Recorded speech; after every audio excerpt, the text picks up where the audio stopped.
Mark, you got quite a welcoming committee here. Yeah. This ain't exactly your typical South Carolina pasture, but it's got a litter of critters that would have made Noah even see double. It's the Eudora Wildlife Safari Park in Aiken County, whose rolling landscape is full of bighorns, bigger horns, and little bighorns, in just about every stripe of exotic animal from all parts of the world. Zebra, a black animal with white stripes or a white animal with black stripes? That's a really good question, and that's been a lifetime debate, I believe. We think that they're a white with black stripes because up under their belly, they're solid white. Mark Nisbet turned a lifelong love of creatures into a spectacle that's larger than life, with more than 200 animated acres in which the faces you're looking at often seem just as interested in looking back at you.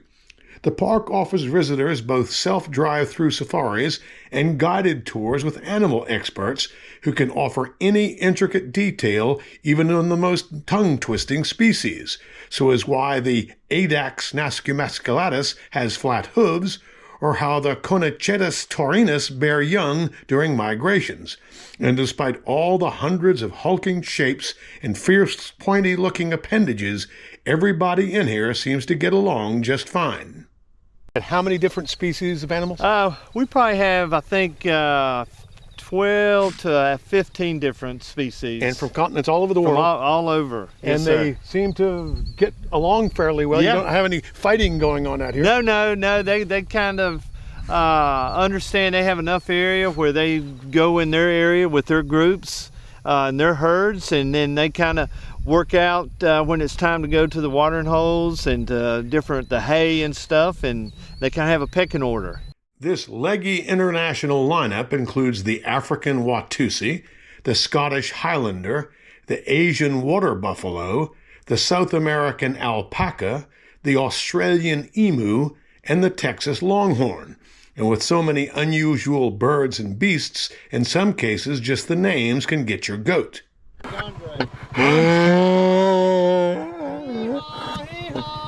This is my friend Andre. He's a Poitou donkey, and the name comes from a region in France where they're originally from. And it's names that really makes us interesting.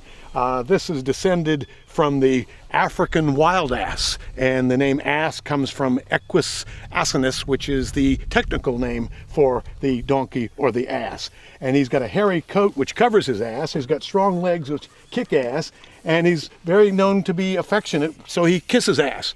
But they're very intelligent, so this is no dumbass, he's a smart ass. Ow! Don't bite me. Okay.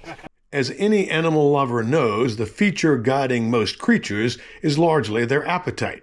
And although visitors can serve up select tidbits and the ground supply ample forage, Mark says his bevy of bodies has such a need for feed that if winter hay rolls were stacked vertically, they'd be twice the height of the Empire State Building. Although at ease in their protected surroundings, these animals are not truly domesticated, and sometimes the behavior does get a little out of hand. This is Jeffrey.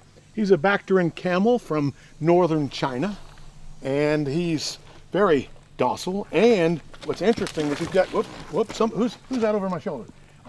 Is this a llama? Hey, nobody asked you to butt in, okay? So why don't you butt out, llama? Okay. Anyway, so as I was saying about Jeffrey is before the llama got excited, was Jeffrey's got actually 2 humps, not just one. And let's see if Jeffrey will let me frame myself. Okay, don't bite, no bite. Okay, well, he didn't like that too much, so. And some of them will gladly let you know they aren't so impressed with you either. Well, come back.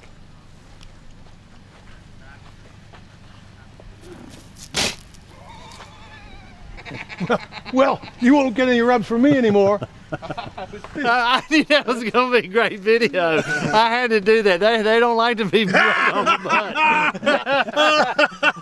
butt. Thanks a lot, Mort.